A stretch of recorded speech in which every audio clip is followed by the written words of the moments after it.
Good morning once again from Taj Tyres, our YouTube channel. So just below you can click on subscribe if you're watching our channel.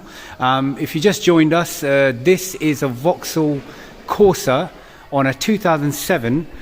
It came in a recovery service on a recovery truck last night, and this is what we found. It's amazing the car still drove in. This crank pulley, as you can see, has come off, which is really shocking. So I'm just going to get my colleague to pull this out so you'll see it, and it still drove here. So that pulley was like this. I'm a bit shocked as to how that happened. We don't know the cause of it yet, but I think we just need to look into it further, start stripping things and find out what's going on.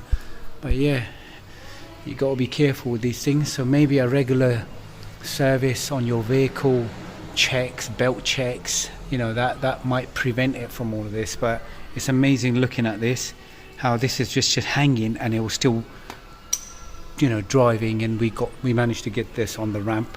The engine is still all right. Thank you for watching our YouTube channel. Goodbye.